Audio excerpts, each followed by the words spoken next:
ایسے قرآن پاک میں سورۃ انعام میں، سورۃ نحل میں مثلا 2 بار، ایک دفعہ جو ہے نا وہ 51 آیات میں،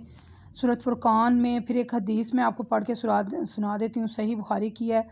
کہ اللہ، جس کا ترجمہ ہے کہ اللہ ہمیشہ سے ہے اور اس سے پہلے کوئی چیز نہیں تھی، ٹھیک ہے۔ ایسے ہی سورۃ فاتر آیت نمبر 41 میں، پھر ایک اور حدیث میں آپ کو صحیح بخاری کی ہے، وہ میں آپ کو اس کا ترجمہ سنا دیتی ہوں کہ اے اللہ، میں تیری عزت کی پناہ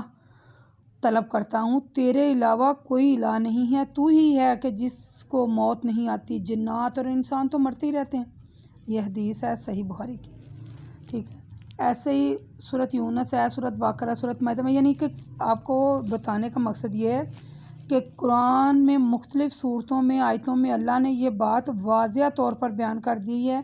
کہ اللہ ہی الہ ہے، اس کے سوا کوئی الہ نہیں ہے، ٹھیک ہے۔ وہ ہی الہ ہے، اس کے سوا اور کوئی بھی نہیں ہے، ٹھیک ہے۔ بس جن اللہ تعالیٰ نے جو تمام مخلوق پیدا کی ہے، سب کو موت ہے۔ فرشتے بھی ایک مخلوق ہیں، ان کو بھی موت ہے۔ پرندے بھی ایک مخلوق ہیں، دریاؤں میں ہیں، سمندروں میں ہیں، درختوں میں ہیں، جنگلوں میں ہیں، زمین پر رینگنے والے جو ہیں، انسان جو ہیں، مختلف قسم کے جو اللہ نے پیدا کیے ہیں مختلف قوموں میں، سب کو موت ہے۔ دیکھیں، قرآن مجید حق ہے،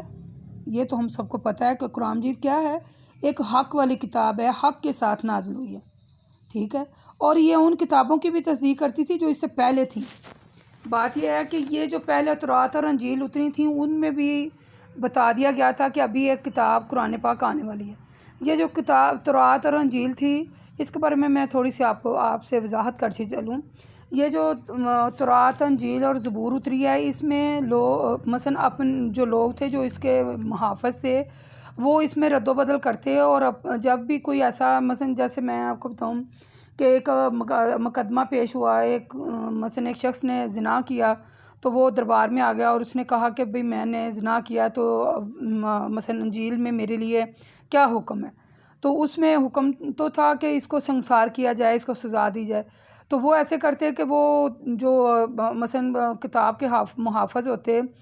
وہ کتاب کے جو حافظ ہوتے، انہیں تھوڑے بہت مثلا انہیں پیسے دیتے، اور اس کا جو مسئلہ تھا وہ اپنے حق میں بات کروا لیتے۔ یا وہ اگر وہ دیکھتے کہ قبیلہ جو ہے وہ مثلا امیر ترین قبیلہ ہے، تو وہ کہتے کہ اس قبیلے کے لیے تھوڑی سی گنجائش رکھیے، یعنی اپنے پاس ہی کہہ دیتے۔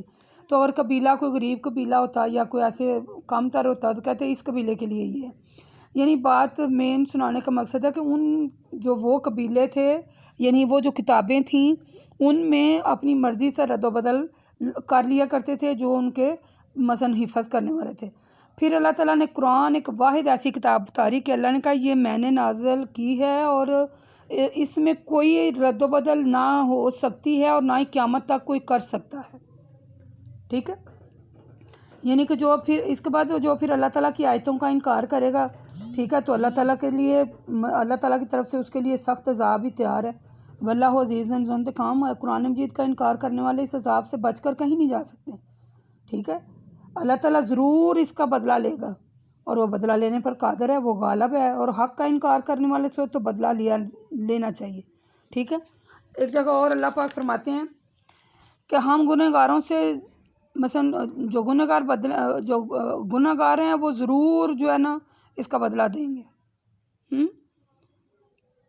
اے رسول اللہ صلی اللہ علیہ وسلم، آپ یہ خیال نہ کرنا کہ اللہ نے جو وعدہ اپنے رسولوں سے کیا ہے اس کے خلاف کرے گا۔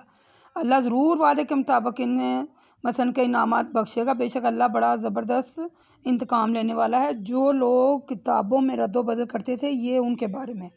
ٹھیک ہے۔ دیکھیں، اللہ تعالیٰ صرف مثلا اللہ ہمیشہ زندہ ہے، قائم رکھنے والا ہے، قائم رہنے والا ہے، دوسرا کوئی اس کے صفت کے حامل نہیں۔ قرآن پر ہی مان لائیے، یہ بالکل حق ہے، اس کا انکار کر کے عذاب الہی کو دعوت نہ دیجیے، ٹھیک ہے۔ اگلی 2 آیتیں، ان اللہ لا یخفی علیہ شیء فی الارض ولا فی السماء ھو الذی یصورکم فی الارحام کیف یشاء لا الہ الا ھو العزیز الحکیم۔ آپ کو میری آیت پڑھنے سے پتہ چل گیا ہوگا کہ اللہ کہتے ہیں کہ اللہ کو کافروں کے تمام گناہوں کا علم ہے، اس لیے کہ زمین آسمان میں کوئی ایسی چیز نہیں جو اللہ سے پوشیدہ ہے، ٹھیک ہے، کوئی ایسی چیز نہیں جو پوشیدہ ہے، وہی ہے جو انسانوں کے رحم میں مثلا جو وہ اس کو پتہ ہوتا ہے کہ اللہ کہتے ہیں کہ انسانوں کے رحم میں مادے میں تمہاری شکلیں جیسی چاہتا ہے بناتا ہے، یہ کام کوئی دوسرا نہیں کر سکتا، اللہ تعالیٰ غالب حکمت والا ہے، اس کے سوا کوئی الہ نہیں ہے۔ آپ دیکھیے یہ ایک مثلا سمجھدار شعور والا جو بندہ ہے اس کے لیے یہی ہے، دیکھیں انسانوں کے بچے انسانوں کی طرح ہوتے ہیں، سانپ کے بچے سانپ کی طرح ہوتے ہیں، یہ گائے بھینسوں کے بچے ان کی طرح ہوتے ہیں، بلیوں کے بچے ان کی طرح ہوتے ہیں، جانور چرند پرندوں کے بچے ان کی ہم شکل کے ہوتے ہیں، ایون کہ دریاؤں میں جو اللہ تعالیٰ نے جانور چھوڑے ہیں، دریاؤں کے جو ہیں پانی کے جو ہیں وہ ان کی شکل ان جیسی ہوتی ہے، مثلا جیسے مچھلیاں ہیں، مثلا پانی میں جو جانور ہے، اللہ تعالیٰ جانتا ہے کہ ماں کے رحم میں کیا ہے، چاہے وہ مثلا انسان ہو چاہے وہ جانور ہو، یعنی اس کے رحم میں جو جیسی شکلیں ہیں وہ اللہ تعالیٰ جانتا ہے، اور یہ کیا کون کر سکتا ہے۔ آپ دیکھیں کہ میں آپ کو ایک چھوٹی سی مثال دوں، میں اکثر ایسی باتیں میں دیکھتی رہتی ہوں، سرچ کرتی ہوں، تو میں اللہ تعالیٰ پر قربان جاؤں، مثلا میں دیکھتی ہوں، دیکھیں اورنج ہے، مالٹے جسے ہم کہتے ہیں، مالٹے ہیں، سنترے ہیں، ریڈ بریڈ ہے، فروٹر ہے،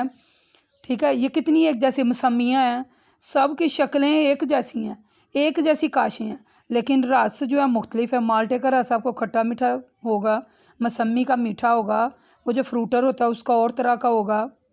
ٹھیک ہے، انار کا جو پانی ہے تو پانی، انار کے پانی کا ٹیسٹ اور ہوگا، تربوز آپ نے دیکھا ہے، تربوز جو ہے وہ اس کے پانی کا ٹیسٹ اور ہے، جبکہ تربوز جو ہے وہ ریتلی جگہ پر ہوتا ہے، ٹھیک ہے، لیکن اللہ کے حکم سے اس میں پانی ہوتا ہے۔ کبھی آپ نے ناریل دیکھا، ناریل یعنی وہ کیسے اوپر سے اللہ نے اس کی پیکنگ کی ہوئی ہے، کتنی ہارڈ پیکنگ ہوتی ہے، ناریل کے جو اوپر والا چھلکا کتنا ہارڈ ہوتا ہے، پھر اس میں سے گری نکلتی ہے، پھر اس سے اندر میں سے پانی نکلتا ہے، وہ پانی کہاں سے آیا ہے، کس نے پانی اس کے اندر جمع کیا؟ آپ یہ خرمانی کھاتے ہیں، خرمانی اوپر سے نرم ہوتی ہے، بیچ میں سے وہ گٹک نکلتی ہے، کتنی سخت ہوتی ہے، آڑو کی گٹک کتنی سخت ہوتی ہے،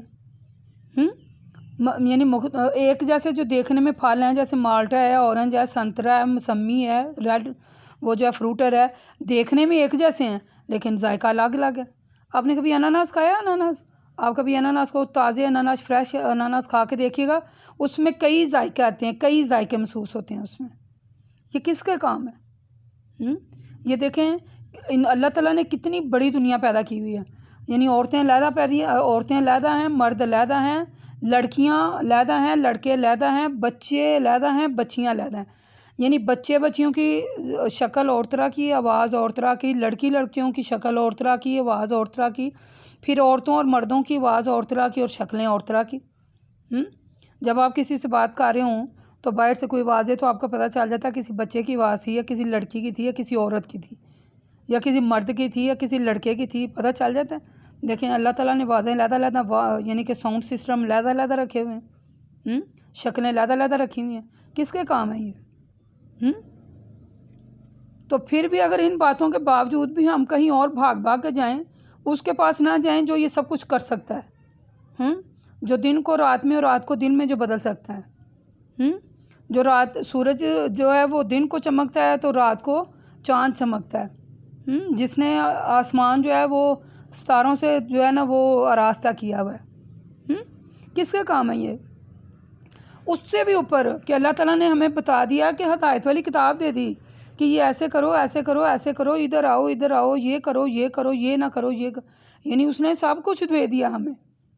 پھر ہم کہاں جا رہے ہیں؟ ذرا ہمیں اپنا محاسبہ کرنا چاہیے کہ ہم کیا کر رہے ہیں، ہم کدھر جا رہے ہیں۔ دیکھیں اگر ہمارا پکا یقین ہے کہ ہم اللہ تعالیٰ سے ملاقات کرنے والے ہیں تو پھر ہمیں کیا کرنا چاہیے؟ ہمیں جو اس نے کتاب دی ہے، جن کاموں سے منع کیا ہے وہ رک جائیں، جن کاموں کا کرنے کا حکم دیا گیا ہے وہ کام ہم کریں۔ کیا خیال ہے؟ دیکھیں اللہ تعالیٰ سب کچھ کرنے پر قادر ہے، سب کچھ اللہ کر سکتے ہیں۔ آپ نے کبھی دیکھا مائیں فوت ہو جاتی ہیں، بچے زندہ پیدا ہوتے ہیں، بچے فوت ہو جاتے ہیں تو مائیں زندہ ہوتی ہیں، بچے مردہ پیدا ہو رہے ہوتے ہیں، کس کے کام ہے یہ سارے؟ بتائیں کس کے کام ہے؟ اللہ کے کام ہے نا، تو پھر ہمیں کدھر جانا چاہیے؟ میرا پکا یقین ہے اس بات پر کہ میں کہتی ہوں کہ اگر آپ کی جوتی کا بھی کوئی تسمہ ٹوٹ جاتا ہے نا تو وہ بھی آپ اللہ سے مانگیں، اللہ کے علاوہ کسی اور سے کوئی چیز نہ مانگیں، بس اللہ سے مانگیں، اس کے سامنے روئیں، اس کے سامنے گڑ گڑائیں، اس کے سامنے اپنی حاجات پیش کریں، اس کے سامنے اپنی مشکلیں بیان کریں، اسی سے مانگیں۔ دیکھیں میں یہ آپ کو جو اس نے کتاب دی ہے، میں یہ وہ آپ کو اس میں سے پڑھ کر سنا رہی ہوں کہ وہ جب وہ کہہ رہا ہے کہ مجھ سے مانگ، میں الہ ہوں، میرے علاوہ اور کوئی نہیں ہے، وہی ہے جو تندرستی زندگی دینے والا ہے، وہی ہے جو بیمار کرنے والا ہے، وہی ہے جو شفا دینے والا ہے، وہی ہے جو ہمیں زندہ کرنے والا ہے، وہی ہے جو ہمیں مارنے والا ہے، وہی ہے جو جس نے پھر ہمیں زندہ کرنا ہے، پھر اس نے ہمیں رکھنا ہے۔ سچ ہے کہ نہیں؟ اگر ہر کام پر اللہ تعالیٰ غالب ہے تو پھر ہمیں اپنی چھوٹی چھوٹی خواہشات، چھوٹی چھوٹی ضرورتیں جو ہیں، چھوٹے سے چھوٹا کام، چھوٹے سے چھوٹا بھی ہمیں اللہ سے مانگنا چاہیے۔ بس اللہ کے علاوہ کسی کا نام نہیں لینا چاہیے، کسی کا بھی نام نہ لیں، اللہ کو وہ اللہ کا واسطہ دیں، اس کی رحمت کا واسطہ دیں، یعنی کہ وہ رحمان ہے، وہ رحیم ہے، اس کے ناموں سے اسے پکار کے اس کا واسطہ دیں، ٹھیک ہے؟ میرا مقصد ہے کہ اس کا واسطہ دینے کا مقصد یہ ہے کہ اللہ کو، اللہ کے مختلف جو نام ہیں، اللہ کے کتنے نام ہیں، 99 نام ہیں، اس کو ان کے ناموں کے پکار کے ان کے کہے کہ تو رحمان ہے، تو رحیم ہے، تو یہ ہے، وہ مالک ہے، وہ قدوس ہے، وہ قہار ہے، اس کو اسی کے ناموں کے ساتھ پکاریں اور اسی سے ہر چیز مانگیں، ٹھیک ہے؟ اللہ تعالیٰ سے دعا ہے۔ دیکھیں اگر ہم ایسے نہیں کریں گے تو کہیں بھی بچ کر نہیں جا سکتے۔ وہ کہتا ہے کہ صرف میرے پاس آؤ، میرے پاس، اور اسی کے پاس ہم نے لوٹ کر جانا ہے، ٹھیک ہے؟ اور اگر ہمارا پکا یقین ہے کہ ہمیں اللہ تعالیٰ نے پیدا کیا ہے، مرنا ہے، پھر اسی نے ہمیں زندہ کرنا ہے، تو پھر ہم ادھر ادھر کیوں بھٹک رہے ہیں؟ نماز پڑھنے کا حکم دیا، 5 وقت نماز پڑھیں اور اللہ تعالیٰ کے سامنے سجدہ ریز ہوں، اپنی تمام سے چھوٹی خوشیاں، بڑی سے بڑی خوشیاں، غم، سب اس کے ساتھ شیئر کریں۔ وَمَا إِلَيْنَا إِلَّا الْبَلَاغُ الْمُبِينُ وَقُولُوا قَوْلِي هَٰذَا لِي أَسْتَغْفِرُ اللَّهَ۔ اگر میرے کچھ کہنے میں ذرا جذباتی ہو گئی تھی، میرے کچھ کہنے میں غلطی ہے تو اے میرے مالک ہے، میرے مولا، مجھے معاف فرما، ہم تیری رحمت کے امیدوار ہیں، ہم بھی اس لائن میں کھڑے ہیں جہاں تم ہمیں بخش دے مالک، تو ہمیں گناہوں کو معاف کر دے مالک، تیرے گناہ گار بندے ہیں مالک، ہمیں سیدھی راست دکھا دے، اور میری دعا ہے کہ اللہ ہماری زندگی ایمان میں گزار اور ایمان پر ہی ہمیں موت دے۔ السلام علیکم ورحمۃ اللہ وبرکاتہ۔